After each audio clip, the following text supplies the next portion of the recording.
دنیا بھر میں کچھ ایسے گھر موجود ہیں جنہیں ہم خوفناک کہہ سکتے ہیں۔ ان گھروں میں لوگوں کے ساتھ گزرنے والے واقعات بہت زیادہ ڈرا دینے والے ہوتے ہیں۔ اس ویڈیو میں آپ کو 3 ایسے گھروں کے بارے میں بتایا جائے گا اور ان گھروں کی اصل تصویر بھی دکھائی جائے گی۔ آپ کو ایک دفعہ یقیناً خوف محسوس ہوگا۔ ویڈیو کو کافی ریسرچ کر کے آپ کے لیے بنایا گیا ہے۔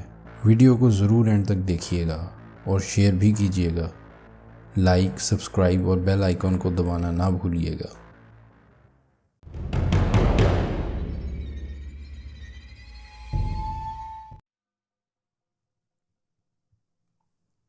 امریکہ کے جنوب میں جہاں گرمیاں بہت زیادہ ہوتی ہیں، وہیں اس کی ہوا میں بے انتہا کام کرنے والے غلاموں اور ان کے ظالم آقاؤں کی روحیں محسوس کی جا سکتی ہیں۔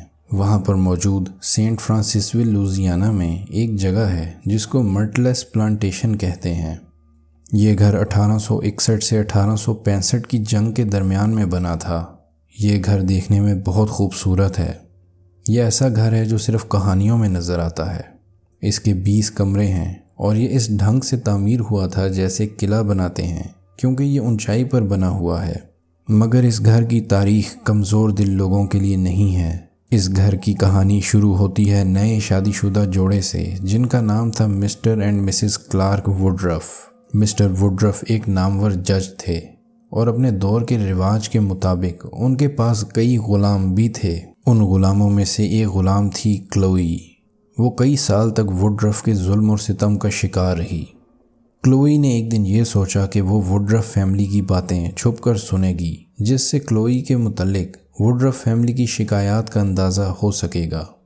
مگر ہوا کچھ یوں کہ ایک دن وہ باتیں سنتے ہوئے پکڑی گئی۔ مسٹر ووڈرف نے سزا کے طور پر اس کے دونوں کان کاٹ دیے۔ اس واقعے کے بعد ووڈرف کی فیملی کے کہنے پر اس کے دونوں کانوں اور سر کو ایک سبز کپڑے سے ڈھک دیا گیا تاکہ گھر کے باہر کسی کو پتہ نہ چل سکے۔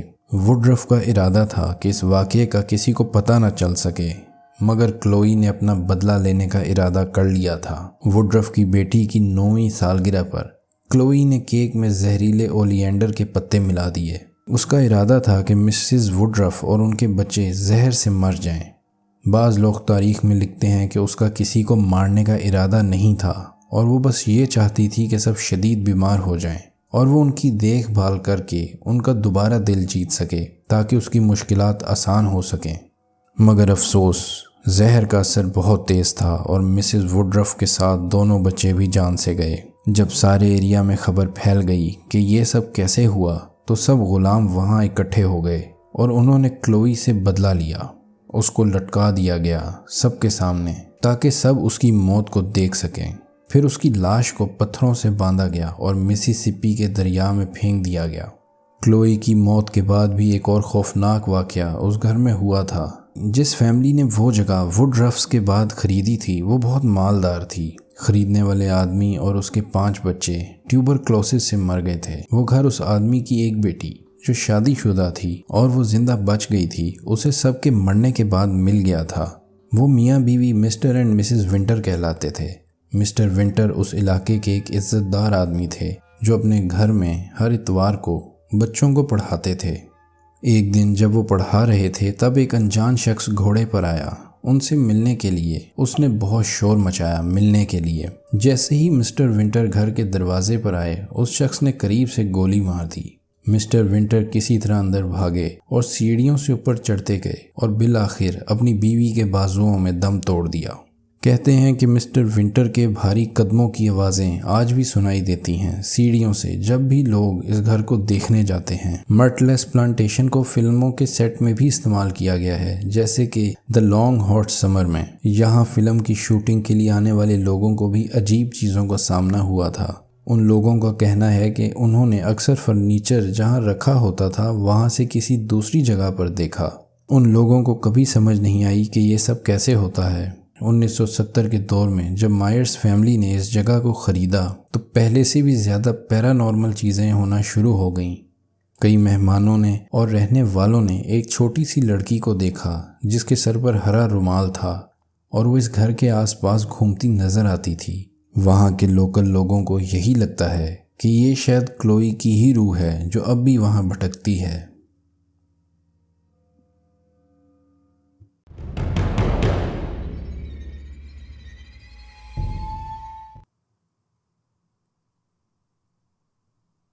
نیو یارک شہر سے تقریباً 50 کلومیٹر دور لانگ آئلینڈ کے قصبے ایمیٹیویل میں گھر موجود ہے جو ہمیشہ کے لیے ایمیٹیویل کے خوفناک اور دہشت ناک واقعات سے جڑا رہے گا۔ 13 نومبر 1974 کو یہ جگہ ایک بڑے پیمانے پر ایک فیملی کے قتل کا مرکز بنی تھی۔ 23 سال کے رونلڈ جے ڈیفیو جونیئر نے .35 مارلن رائفل کا استعمال کرتے ہوئے اپنے ماں باپ اور 4 بہن بھائیوں کو اس وقت قتل کر دیا تھا جب وہ گہری نیند میں تھے۔ اس رات سب کو قتل کرنے کے بعد رونلڈ نے لوگوں کو بتایا کہ اس کے گھر والوں کو کسی نے گھر کے اندر مار دیا ہے۔ اس کے ساتھ کچھ لوگ چل پڑے دیکھنے کے لیے اس کے گھر میں جو اب مشہور ہے 112 اوشن ایونیو کے نام سے۔ وہاں سے لوگوں نے پولیس کو کال ملائی۔ رونلڈ ڈیفیو اس وقت 23 سال کا تھا۔ اس نے خاندانی قتل کا الزام مافیا پر لگایا، لیکن اگلے ہی دن اس نے سب کچھ قبول کر لیا۔ رونلڈ ڈیفیو اپنے گھر والوں کے قتل کے بارے میں کہتا ہے کہ جب میں نے مارنا شروع کیا تو میں بس روک ہی نہیں سکا۔ اس کا کہنا تھا کہ گھر سے آنے والی آوازوں نے اسے ایسا کرنے پر مجبور کیا تھا۔ بتایا جاتا ہے کہ رونلڈ ڈیفیو LSD اور ہیروئن بھی لیتا تھا۔ ڈیفیو خاندان کا قتل ایمیٹیویل کو ہلا دیتا ہے اور برسوں تک خوفناک کہانیاں بننے کا سبب بنتا ہے۔ 13 مہینے بعد لٹس فیملی نے یہ مکان صرف $80,000 میں خریدا۔ لٹس فیملی میں 5 لوگ تھے: جارج لٹس، اس کی بیوی کیتھی اور ان کے 3 بچے ڈینیل، کرسٹوفر اور ملیسا۔ اس گھر کی قیمت اتنی کم پچھلے قتل کے واقعے کی وجہ سے ہوئی تھی، مگر وہ فیملی صرف 28 دن تک ہی وہاں رہ سکی اور پھر اس جگہ کو ہمیشہ کے لیے چھوڑ دیا۔ ان کے خوفناک ڈراؤنی واقعات نے دی ایمیٹیویل ہارر کی داستان کو دنیا بھر میں مشہور کر دیا اور ان واقعات پر بہت ساری فلمز، کتابیں اور ڈاکومنٹریز بھی بن چکی ہیں۔ لٹس فیملی کا کہنا تھا کہ انہیں گھر میں سے عجیب سی خوشبو آتی تھی۔ دیواروں اور دروازوں کے ہینڈلز میں سے سبز رنگ کا چپچپا سا لیکوئڈ بہہ رہا ہوتا تھا اور گھر میں کچھ جگہوں پر اچانک سے بہت ٹھنڈ ہو جاتی تھی۔ انہوں نے ایک پادری کی مدد لی کہ وہ گھر میں آ کر کچھ پڑھے۔ جب وہ پادری گھر میں آیا تو ایک زور کی چیخ سنائی دی جس نے کہا، یہاں سے نکل جاؤ۔ یہ سب دیکھنے کے بعد اس پادری نے لٹس فیملی کو سختی سے کہا کہ اس گھر میں ایک خاص ہیبت ناک کمرہ ہے جس میں کبھی نہ سوئیں۔ گھر میں مزید خوفناک چیزیں بھی ہوتی رہیں، جیسے گیراج کا دروازہ اپنے آپ کھلتا اور بند ہو جاتا، کچن میں چھریوں کے بجنے کی آوازیں آتیں اور ایک سور جیسی شکل کی مخلوق جس کی آنکھیں سرخ ہوتیں جارج لٹس اور اس کے بیٹے ڈینیل لٹس کو کھڑکی سے نظر آتی۔ ایک رات جارج کی آنکھ کھلی تو اس نے دیکھا کہ اس کی بیوی کیتھی اپنے بستر سے ہوا میں اٹھی ہوئی تھی۔ اسی طرح ان کے دونوں بیٹے ڈینیل اور کرسٹوفر بھی اپنے اپنے بستروں سے ہوا میں اٹھے ہوئے تھے۔ ایمیٹیویل ہاؤس کو آخری بار فروری 2017 میں نامعلوم شخص نے $605,000 میں خریدا، جو اصل قیمت سے $200,000 کم تھا۔ 1974 کے مرڈرز کے بعد اس مکان میں 4 مختلف فیملیز رہ چکی ہیں۔ انہی فیملیز میں سے کسی ایک نے اس مکان کا ایڈریس بھی بدلوا دیا تھا۔ پہلے یہ 112 اوشن ایونیو تھا اور بعد میں 108 ایونیو کر دیا گیا تھا۔